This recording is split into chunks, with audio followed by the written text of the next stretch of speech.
मोक्षमार्गस्य नेतारं भेत्तारं कर्मभूरतां ज्ञातारं विश्वतत्त्वानां वन्दे तद्गुणलब्धये।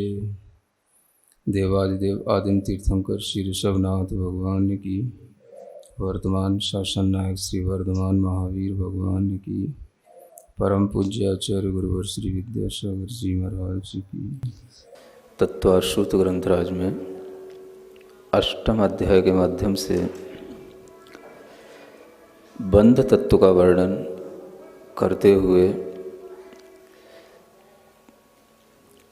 जिन कर्म प्रकृतियों का आत्मा में बंध होता है उनका परिचय कराया जा रहा है। 8 प्रकार के कर्मों में मुख्य रूप से सबसे पहले ज्ञानावरण कर्म आता है। जिस ज्ञानावरण कर्म की प्रकृति ज्ञान को आवरित करना है, इसलिए उस कर्म का नाम ज्ञानावरण कर्म कहा जाता है। यह हम पहले समझ लें कि ज्ञान और ज्ञानावरण कर्म ये दोनों अलग अलग चीज़ें हैं।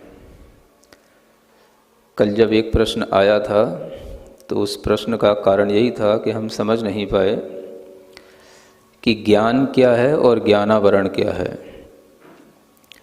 जो ज्ञान है वो हमारी आत्मा का स्वभाव है, जो ज्ञान है वो हमारी अपनी आत्मिक संपत्ति है, और उस स्वभाव पर जो आवरण डालता है, उस स्वभाव का जो घात करता है, उसको जो बाधा पहुंचाता है, उस कर्म को कहा जाता है ज्ञानावरण कर्म।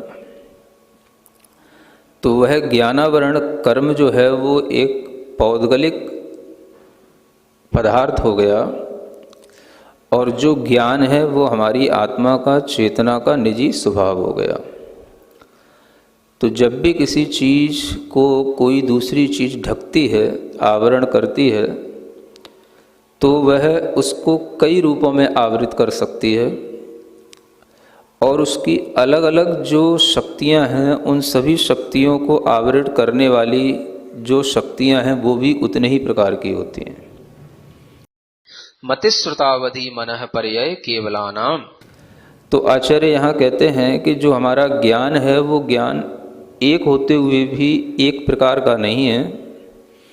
वह ज्ञान हमारा 5 प्रकार का है जो हमारे काम में आता है, जो हमारे अंदर समय समय पर उत्पन्न हो सकता है, और उसके बाद में वह अपने अलग अलग विषय को बना करके वह ज्ञान हमारे काम में आता है।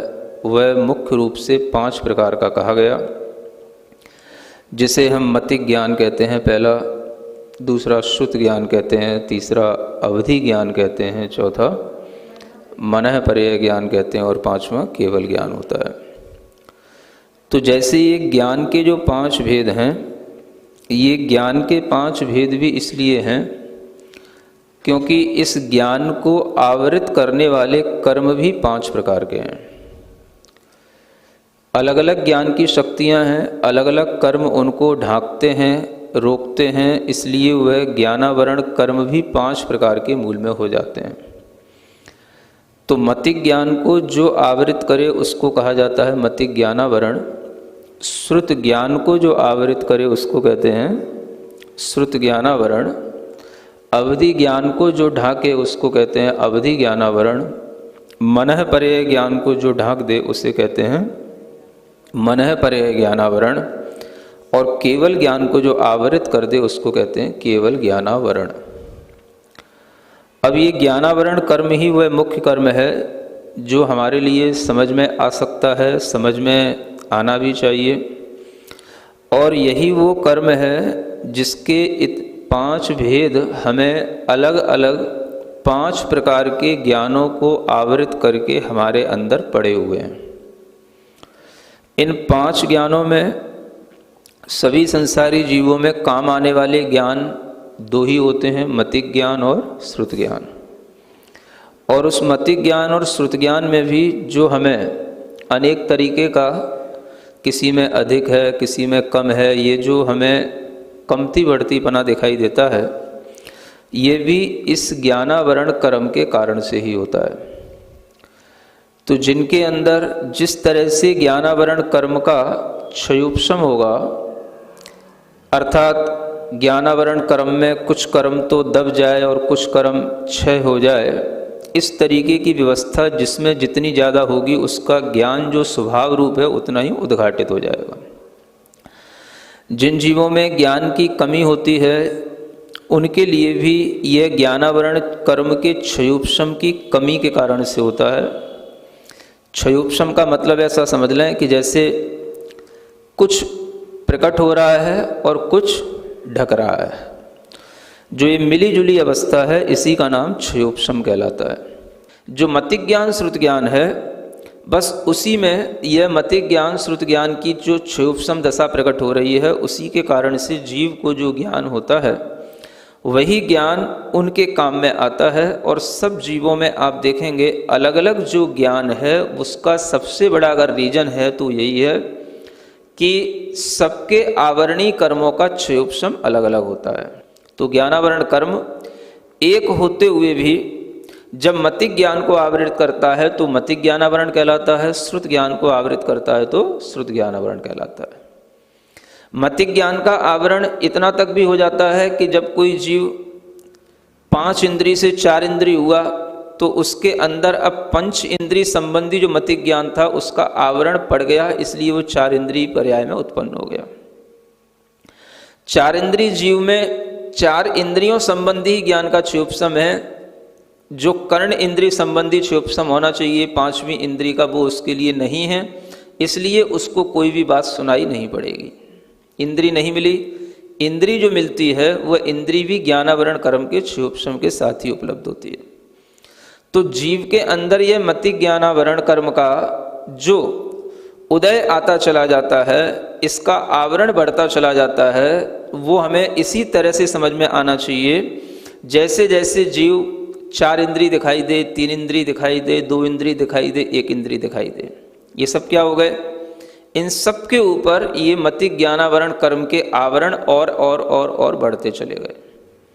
और यही आवरण जब अत्यंत अपनी उत्कृष्ट दशा में होता है तो उस स्थिति में जीव के अंदर जो सबसे छोटा, सबसे जघन्य, सबसे हल्का जो ज्ञान रह जाता है वो कहलाता है नित्य निगोध जीव का वह ज्ञान जिसमें कि बस उसे अब इससे ज़्यादा और उसके ऊपर आवरण नहीं पड़ सकता। उस ज्ञान का नाम है नित्य उद्घाटित ज्ञान।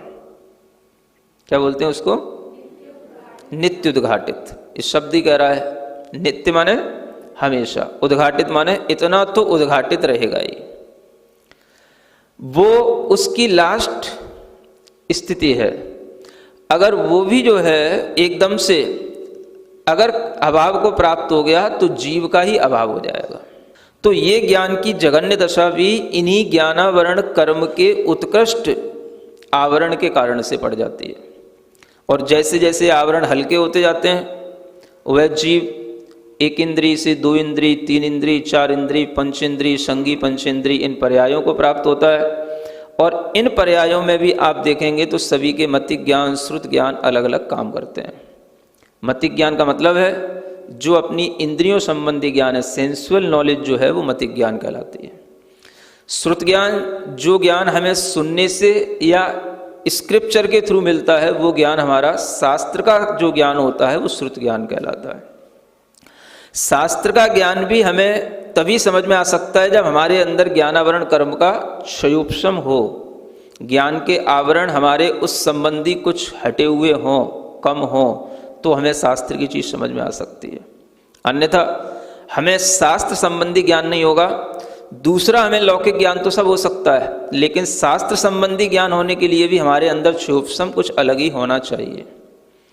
तो इसलिए ये अलग अलग तरीके के क्षयोपशम होते हैं जिनसे हमें श्रुत माने जो श्रुत ज्ञान की चीज़ें हैं वो हमारे लिए समझ में आए। वो श्रुत ज्ञान जिसके माध्यम से हम अपने अंदर किसी भी पदार्थ का विचार उस रूप में कर सकते हैं जिस रूप में हमें बताया गया हो। तो वह श्रुत ज्ञान भी इन्हीं श्रुत ज्ञानावरण कर्म के अभाव से होता है और इनकी क्षयोपशम दशा बढ़ने पर होता है। सब जीवों के श्रुत ज्ञान भी अलग अलग काम करते हैं। श्रुत ज्ञान तो ऐसा ज्ञान है जो केवल मन से होता है। अब हमारे कान के द्वारा कोई चीज़ सुनी गई, ये तो हमारा मतिक ज्ञान का विषय हो गया। उसके बाद में हमें क्या समझ आ रहा है, ये समझ जो है वो हमारी श्रुत ज्ञानावरण कर्म के क्षयोपशम पर निर्भर करती है। एक ही चीज को सुनकर के, एक ही सूत्र को सुनकर के, एक ही उसकी व्याख्या सुनकर के अलग अलग लोगों को अलग अलग तरह से समझ में आता है। किसी को सही समझ में आ भी जाता है, किसी को केवल इतना ही समझ में आता है कि हाँ कुछ समझ में आया तो लेकिन समझा नहीं सकते। किसी को ये समझ आ जाता है कि हाँ कुछ है, अच्छा तो था लेकिन ऐसा कुछ समझ नहीं आया कि हम उसको बिल्कुल हमेशा याद रख सकें। और किसी को वह सुनने के बाद में ध्यान रह जाता है कि हाँ ये बिल्कुल सही समझ में आया और इसका मतलब ये है, और वो अपने मन से उससे और भी चीज़ें समझता हुआ उसको अपने ध्यान में रख लेता है। तो ये सब अलग अलग ज्ञानावरण कर्म के क्षयोपशम की दशा के परिणाम होते हैं। आपको शास्त्र की बात समझने का क्षयोपशम अलग होना चाहिए, और जो आप दूसरी बातें सुनते हैं, जो अपने लौकिक शिक्षा की नॉलेज लेते हैं, उसके लिए क्षयोपशम होता है वो अलग होता है, और इधर जो क्षयोपशम होता है वो अलग काम करता है। क्योंकि शास्त्रों में जो संज्ञाएं हैं, माने जो भी यहाँ पर नाम दिए जाते हैं, उनकी जो डेफिनेशन दी जाती हैं, वो टर्मिनोलॉजी आपके समझ में आ पाए, इसका भी क्षयोपशम आपके अंदर तब होगा जब कुछ श्रुत ज्ञानावरण संबंध इससे रख रहा हो। इसको बोलते हैं अक्षर श्रुत ज्ञानावरण कर्म का क्षयोपशम। क्या बोलते हैं? अक्षर। अक्षरों के ज्ञान से ही शब्दों का ज्ञान होता है, शब्दों से ही जो पद बनते हैं उन पदों का ज्ञान होता है, और पदों से ही जो शास्त्र बनते हैं उन शास्त्रों का ज्ञान होता है। तो ये सब श्रुत ज्ञानावरण कर्म के क्षयोपशम की दशा होती है, जो जघन्य से उत्कृष्ट रूप तक पहुंच जाती है।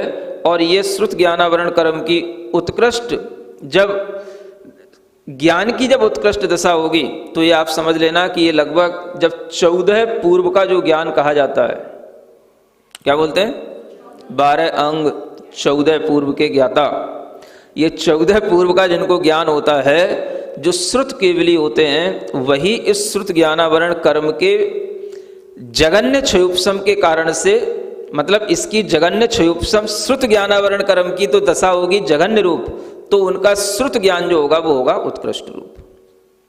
आवरण करने वाला कर्म जितना हल्का होगा, ज्ञान उतना ही उत्कृष्ट रूप से प्रकट होगा।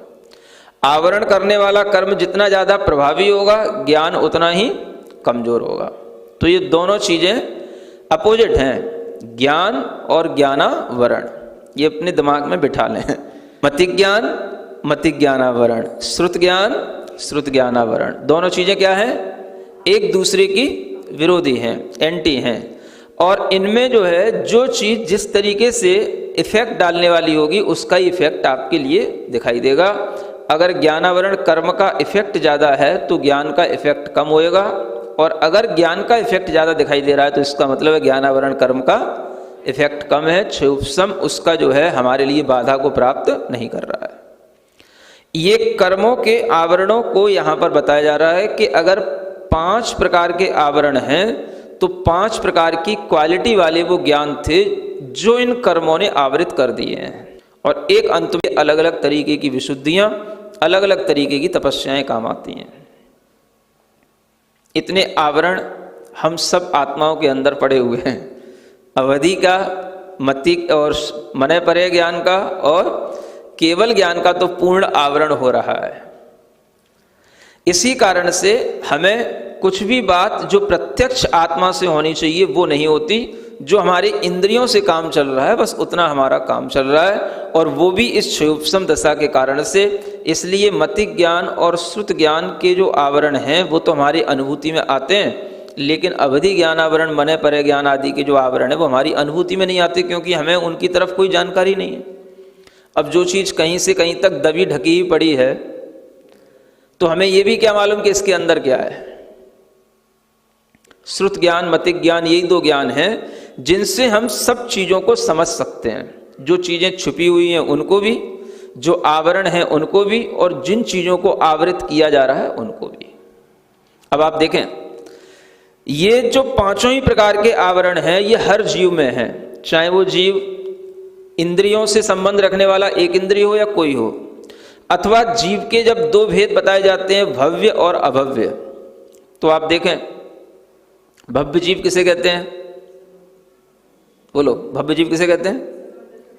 जिसमें सम्यक दर्शन प्राप्त करने की योग्यता हो, मोक्ष जाने की योग्यता हो, ऐसे बोलते हैं ना।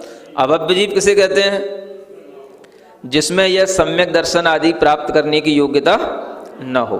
अब आप देखो, योग्यता होना या न होना ये किस बात पर डिपेंड कर रहा है? आपसे यदि ये पूछा जाए कि ये बताओ कि अभव्य जीवों के अंदर केवल ज्ञान है कि नहीं, अभव्य जीव में केवल ज्ञान है कि नहीं? अब आवरण तो समझ लिया, और आवरण जिस चीज को ढक रहा है वो कोई उसकी संपत्ति है। अब अभव्य जीव को कभी भी केवल ज्ञान नहीं होगा, अभव्य जीव को कभी भी मने परे ज्ञान नहीं होगा, ये आपने सुन रखा है, सुन तो रखा है, लेकिन ये बताओ कि अभव्य जीव के लिए भी ये आवरण है कि नहीं? हैं, तो इसका मतलब यह है कि उसके अंदर भी ये ज्ञान है। क्या समझ में आ रहा? क्योंकि आवरण किस पर डलेगा? जब कुछ होएगा तभी तो केवल ज्ञान को नहीं होने देने के लिए ही तो केवल ज्ञान आवरण है। तो यानी केवल ज्ञान तो अभव्य जीव में भी है, मने परे ज्ञान तो अभव्य जीव में भी है, लेकिन अभव्य जीव में और भव्य जीव में अंतर क्या हो गया? जो अभव्य जीव है इसके कभी भी आवरण का अभाव नहीं होगा, इसको कभी भी सम्यक दर्शन आदि की प्राप्ति नहीं होगी, इसलिए कभी केवल ज्ञान की प्राप्ति का कोई प्रश्न ही नहीं होगा। माने इसका आवरण इतना सॉलिड है, इतना डेंस है कि वह आवरण को हटाने की योग्यता ही उसमें नहीं है। लेकिन ऐसा नहीं कह सकते कि उसके अंदर उस ज्ञान का अभाव है।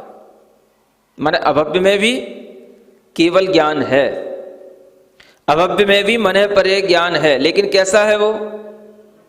तो उसको कहते हैं शक्ति रूप में है। क्या है उसमें? शक्ति है। दो चीजें होती हैं, एक शक्ति और एक अभिव्यक्ति। क्या समझे? शक्ति और एक अभिव्यक्ति। शक्ति का मतलब है उसके अंदर वैसी पोटेंशियलिटी है, लेकिन उसका कभी भी उस तरीके से अपीयरेंस नहीं होगा, वो शक्ति के ही रूप में रहेगा। जो चीज शक्ति के रूप में ही रहे, कभी भी प्रकट न हो, तो उसके लिए जो आवरण काम कर रहा है वो आवरण ही उसके लिए इतना सशक्त है कि उस आवरण को वह आत्मा हटाने की कभी योग्यता प्राप्त नहीं कर पाएगा, इसीलिए उसको अभव्य कहा जाता है। तो योग्यता का मतलब क्या हुआ? जो केवल ज्ञान के योग्य हो वो योग्य कहलाएगा, जिसमें सम्यक दर्शन आदि होने की योग्यता हो वो योग्य कहलाएगा। लेकिन जिसमें केवल शक्ति है, योग्यता नहीं है प्रकट होने की, तो वह अयोग्य कहलाएगा। इसलिए अभव्य के अंदर ये आवरण तो सभी हैं, ज्ञान भी सभी हैं, लेकिन कभी भी इन आवरणों का अभाव नहीं होगा। अब इसी को समझाया जाता है कि अगर आपसे कोई यूं कहे कि आवरण के द्वारा किसी चीज को ढाका गया है और वह चीज उसके अंदर है और फिर भी आप कह रहे हो वो चीज नहीं है, तो दोनों चीजों को एक साथ कैसे समझा जाए? एक तरफ तुम ये भी कह रहे हैं अभव्य जीव में केवल ज्ञान नहीं हो सकता, और हम एक तरफ ये भी कह रहे हैं कि अभव्य जीव में केवल ज्ञान है। नहीं समझे? अगर कोई नया सा या बिल्कुल ही पहली बार सुनने वाला व्यक्ति होगा तो उसको तो यही कन्फ्यूजन पैदा हो जाएगा कि दोनों चीजें एक साथ कैसे कही जा रही हैं। अभव्य जीव में केवल ज्ञान है कि नहीं, मैंने आपसे पूछा तो आपने कह दिया है, तो है और होगा नहीं कभी, इसका क्या मतलब हुआ है? है और होगा नहीं, तो आपने उसको समझा दिया कि आवरण के कारण से वो कभी होगा नहीं। अगर आवरण के कारण से होगा नहीं तो फिर वो है के रूप में, किस रूप में है? फिर है किस रूप में है? शक्ति है, तो शक्ति को भी किस रूप में समझा जाए कि वो कुछ है कि नहीं है, या केवल आवरण ही आवरण है, उसके अंदर कुछ नहीं है? समझ आ रहा है? अगर आप इसको समझेंगे तो कैसे समझेंगे? तो इसको समझने के लिए आपके अंदर नयों का आलम्बन लेना पड़ेगा। दो चीजें हैं हमारे सामने, एक द्रव्य होता है, एक पर्याय होती है। जो द्रव्य के स्वभाव को बताए, उसकी शक्ति को बताए, उसको कहते हैं द्रव्यार्थिक नय, और जो पर्याय को बताए, पर्याय की शक्ति को बताए, उसको कहते हैं पर्यायार्थिक नय। क्या समझ में आया? द्रव्य और पर्याय। पर्याय का मतलब उसके अंदर परिणमन स्वभाव हो जाना, तो वो पर्याय होगी। और वैसा परिणमन स्वभाव नहीं है, केवल द्रव्य है, तो वो केवल द्रव्य रूप रहेगा। दो नयों के आलंबन से इस चीज को सिखाया जाता है कि द्रव्य की जब शक्ति की बात आए, द्रव्य के स्वभाव को बताने की बात आए, तो आप द्रव्यार्थिक नय की अपेक्षा समझना। द्रव्यार्थिक नय से आत्मा में केवल ज्ञान की शक्ति है, पर्यायार्थिक नय से केवल ज्ञान की पर्याय जो प्रकट होनी चाहिए वो प्रकट नहीं होगी, इसलिए पर्यायार्थिक नय से उसमें कभी भी वह पर्याय पर्याप्त उत्पन्न नहीं होगी, प्रकट नहीं होगी। तो अभव्य जीव में द्रव्यार्थिक नय से केवल ज्ञान कहा जाएगा, पर्यायार्थिक नय से केवल ज्ञान कभी नहीं होगा। इसलिए केवल ज्ञान को भी एक पर्याय कहा जाता है, क्योंकि यह भी एक परिणति है, एक परिवर्तन है। जो ज्ञान का इस रूप में परिवर्तन हो जाना कि वो ज्ञान बिल्कुल सभी पदार्थों को प्रत्यक्ष देखने लग जाए, वह ज्ञान की परिणति जो केवल ज्ञान के रूप में हो रही है, वह केवल ज्ञान भी एक पर्याय है, और यह पर्याय की शक्ति का प्रकट होने से ही होगा। तो दो चीजें हो गई, एक द्रव्य की शक्ति और एक पर्याय की शक्ति। अब आप देखो, द्रव्यार्थिक नय से द्रव्य की शक्ति तो निहित है जो उस द्रव्य में है, लेकिन वह द्रव्य की शक्ति तब तक कोई काम की नहीं है जब तक कि उसकी पर्याय प्रकट ना हो। समझ आ रहा है? इससे आप ये समझ सकते हो कि पर्याय जो प्रकट होगी वही उस द्रव्य की महत्ता को बनाएगी। द्रव्य से महत्ता नहीं बनती कि द्रव्य में शक्ति है इसलिए यह द्रव्य महत्वपूर्ण है। पर्याय अगर वो प्रकट हो गई तो द्रव्य की महत्वपूर्णता बन जाती है, तभी उस जीव के अंदर भव्यता प्रकट हो गई कहा जाएगा, जिसमें सम्यक दर्शन हो गया, केवल ज्ञान हो गया, अरिहंत दशा प्रकट हो गई। पर्याय की प्रकटता से आएगा। सुन रहे हैं ना? इस द्रव्य दृष्टि ने पर्याय की दृष्टि को इतना ओझल कर दिया है कि द्रव्य दृष्टि भी एकांत रूप से मिथ्या दृष्टि हो गई है। पर्याय की दृष्टि को इसने ओझल कर दिया है। द्रव्य का महत्व भी पर्याय के माध्यम से आ रहा है।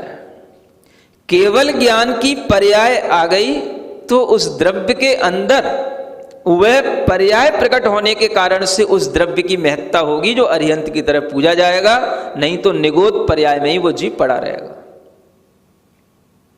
द्रव्य में शक्ति है, द्रव्य में ज्ञायक स्वभाव है, द्रव्य में उसकी अपनी सत्ता निहित है, या द्रव्य का वह स्वभाव है, उससे कुछ नहीं होने का।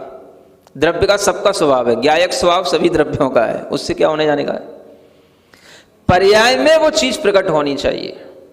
भव्य में ये पर्याय प्रकट होती है, तब जाकर के उस मिथ्यात्व का अभाव होता है, सम्यक दर्शन की पर्याय आती है, तब जाकर के वह द्रव्य की योग्यता बढ़ती है। तो जिस द्रव्य में योग्यता प्रकट हो जाए उसी को हम महत्वपूर्ण मानते हैं, और वही महत्व का होता है।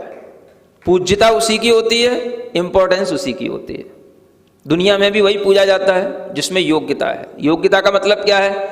आप उस अपनी शक्ति को प्रकट कर लेते हो या प्रकट करना जानते हो, उस शक्ति का उपयोग कर रहे हो तो योग्य हो। और शक्ति है, कोई उसकी उपयोगिता नहीं, तो आप अयोग्य हो।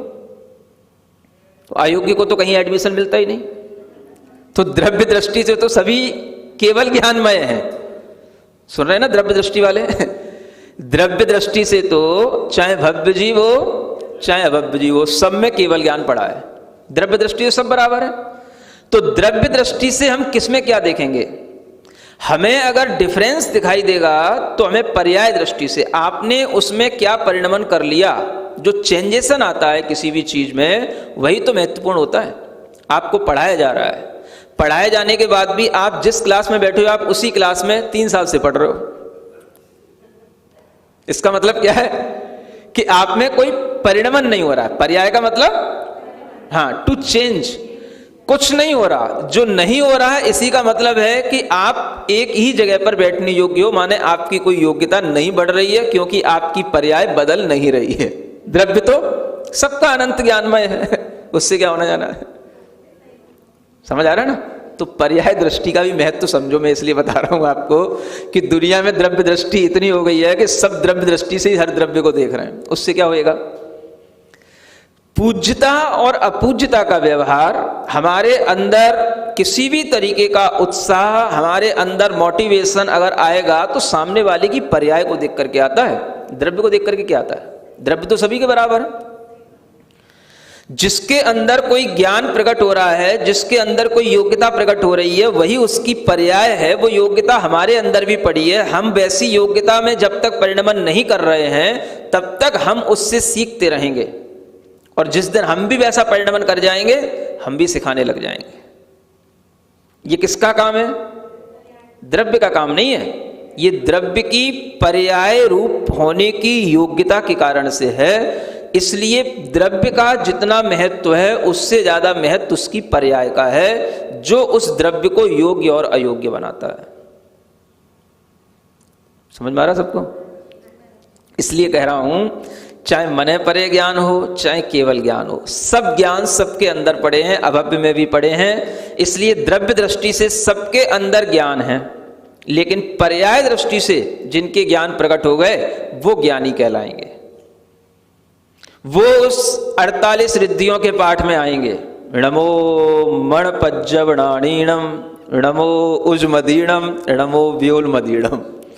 ऋजुमती मने परे ज्ञानियों को मेरा नमस्कार हो। विपुलमती मने परे ज्ञानियों को मेरा, कौन से ज्ञानियों को?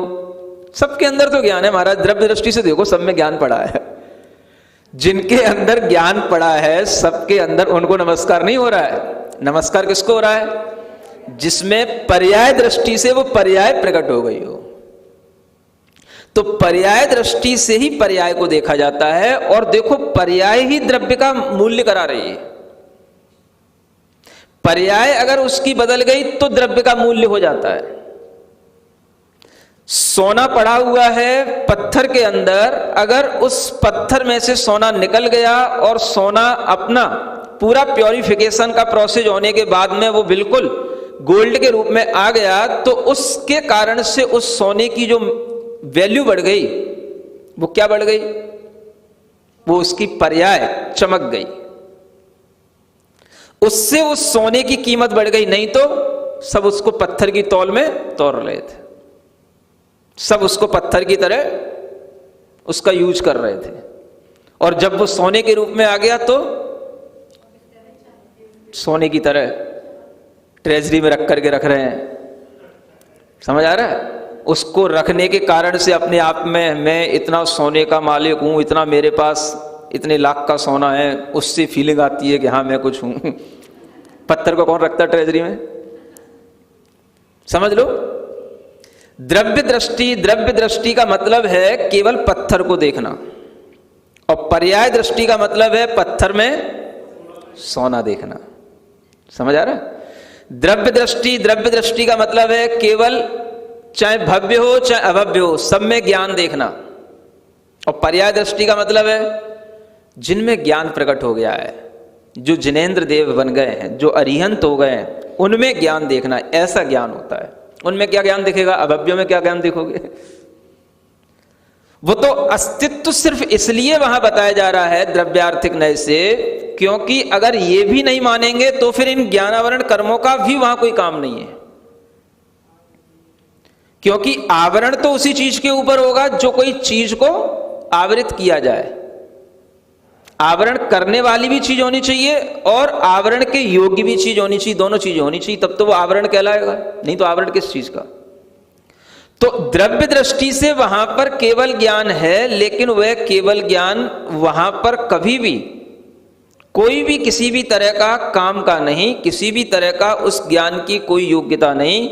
योग्यता जो आएगी ज्ञान में वो पर्याय दृष्टि से ही आती है। इसलिए पर्याय दृष्टि से आपको द्रव्य की ओर दृष्टि डालना चाहिए। जिनमें पर्याय प्रकट हो गई है उनके द्रव्य को देखो, और वैसे ही पर्याय हमारे द्रव्य में प्रकट हो ऐसा सोचो। नहीं आया समझ में? द्रव्य दृष्टि से तो सब ऑल आर सेम, चाहे भव्य हो चाहे अभव्य हो। पर्याय दृष्टि का ये महत्व है कि जिसके कारण से हम समझते हैं ये हमारे लिए पूज्य हो गया, ये योग्य हो गया, इससे हमें सीखना है, ये हमसे बड़ा हो गया, इसकी पर्याय प्रकट हो गई, इसमें पुरुषार्थ आ गया, इसने अपना कार्य कर लिया। तो दुनिया में सब कुछ पर्याय से ही चल रहा है। आपको कहीं भी जॉब मिलती है आपकी द्रव्य दृष्टि से नहीं मिलती है। किस दृष्टि से मिलती है? सबने आईआईटी कर ली, कर लो, सबके पास में आईआईटी का सर्टिफिकेट है, सबको मिल जाती जॉब क्या? उसमें भी आपको अपनी वो योग्यता दिखानी पड़ती है कि हम किस काम के कितने योग्य हैं। आपके लिए केवल आईआईटीएन होना जरूरी नहीं है, उसके साथ आपकी अपनी योग्यता भी होनी चाहिए कि हम कितना काम कहां पर कितनी स्थिति में बैठ करके कर सकते हैं। वो भी चीज आपकी पर्याय है, और उस पर्याय में भी आपको ये दिखाना पड़ेगा कि वास्तव में हमने आईआईटी का केवल प्रमाण पत्र नहीं लिया है, हमें उसके साथ कुछ नॉलेज भी आई है, हमारे अंदर कुछ चेंज भी आया है। नहीं तो प्रमाण पत्र कहीं किसी को मिल भी जाए तो जॉब तो सबको नहीं मिल जाएगी। तो हर चीज पर्याय के साथ ही महत्वपूर्ण होती है। समझ आ रहा है? इसलिए द्रव्य दृष्टि की जितनी महत्ता रखते हो उतनी पर्याय दृष्टि की भी महत्व को जानो, ये मुख्य बात है। ये ज्ञानावरण कर्म जो हैं ये हमारी द्रव्य शक्ति को ही रोक रहे हैं और पर्याय शक्ति को भी रोक रहे हैं। इन ज्ञानावरणी कर्मों के अभाव में हमारी पर्याय प्रकट होगी, तभी हमारी द्रव्य की शक्ति प्रकट होगी। इसलिए कभी ऐसा नहीं होता कि द्रव्य तो हमेशा सबका शुद्ध बना रहे और पर्याय केवल जो है उस द्रव्य की अशुद्ध बनी रहे। ऐसा नहीं होता। क्यों नहीं होता? क्योंकि पर्याय अगर अशुद्ध है तो द्रव्य की अशुद्धता को बता रहा है। अगर उसमें से अभी सोना नहीं निकला है तो पत्थर के रूप में ही है, और जिस दिन पर्याय शुद्ध हो जाएगी उसी दिन उसका द्रव्य शुद्ध हो जाएगा। तो ये लोग इतना गलत सीख रहे हैं दुनिया में, द्रव्य शुद्ध है पर्याय अशुद्ध है। ये सिद्धांत का ज्ञान नहीं होने के कारण से अब सीख रहे हैं और सिखाया जा रहा है। जिस समय पर्याय शुद्ध होगी तभी द्रव्य शुद्ध होएगा। पर्याय प्रकट हो गई यानी द्रव्य में प्योरिफिकेशन हुआ, तभी उसकी पर्याय प्रकट हो गई। कोई भी बर्तन आप मांजते हो, धोते हो, तो उस बर्तन में भी जो कुछ भी कालिमा लगी रहती है तो उस बर्तन की ही कालिमा कहलाती है। जब वो बर्तन की कालिमा हट जाती है तभी कहा जाता है हाँ ये बर्तन चमक गया है। अब आप कहो कि नहीं, बर्तन तो भीतर शुद्ध है, प्योर है, कालिमा से कोई फर्क नहीं पड़ता है, वो तो ऊपर ऊपर लगी है। अगर कोई फर्क नहीं पड़ता है तो फिर उसी में दूध पी लो, उसी में दाल खा लो, उसी में से सब कुछ कर लो। समझ आ रहा है? तो जिस तरह से ये प्रैक्टिकली अपने आप में फिट नहीं है बात, उसी तरीके से आचार्य कहते हैं ज्ञान सम्य होता है, लेकिन वह ज्ञान जो प्रकट होएगा वही हमारे काम का है, जो प्रकट नहीं है वो ज्ञान हमारे कोई काम का है ही नहीं। तो सोता हुआ पड़ा हुआ है, अंधकार में पड़ा हुआ है। इसलिए ये 5 प्रकार के आवरणों का ज्ञान करके हमें समझना है कि जितना जितना हम अपने ज्ञान का आवरण हटाएंगे उतना ही हमारा ज्ञान उन्नति को प्राप्त होगा। ज्ञान बढ़ेगा तो हमारी आत्मा की उन्नति बढ़ेगी। आत्मा का विकास ज्ञान का विकास इसीलिए कहा जाता है। वो ज्ञान जिससे कि हमें तत्व का ज्ञान आए, हमारे अंदर स्व और पर का निश्चय हो, वो ज्ञान हमारे काम में आएगा। उससे ये आवरण हटेंगे और उसी के माध्यम से हमारी आत्मा का विकास होगा। ठीक है ना। तो ये ज्ञानावरण को समझना बड़ा जरूरी था, इसलिए आपको ये ज्ञानावरण के माध्यम से ये अपने अंदर कितनी शक्तियां पड़ी हैं, ये ज्ञान की 5 विशेष शक्तियां समझ लो। और उन 5 के भी असंख्यात भेद हैं, क्योंकि एक एक शक्ति भी असंख्यात प्रकार की है। तो इन सब शक्तियों को आवृत करने वाले कर्म अलग अलग टाइप के हैं। इनमें से जितने जितने कर्मों का हम अभाव करते जाते हैं उतना ही हमारा ज्ञान प्रकट होता चला जाता है। और उसी के माध्यम से सब जीवों को पता पड़ता है कि इसके अंदर कितना ज्ञान किस तरह के क्षय उपशम के साथ में है। सिरिजिण वाणी जग कल्याणी जग जन मदतम मोहरी जणमण हारी गढ़हर हारी जम जरा भव रोग हरि तिथ्य राणम दिव्य झुणिम जो पड़ई सुणई मय्ये धारई राणम सौख मणंतम धरिय सासद मोक्ष पदम पावई सासद मोक्ष पदम पावई।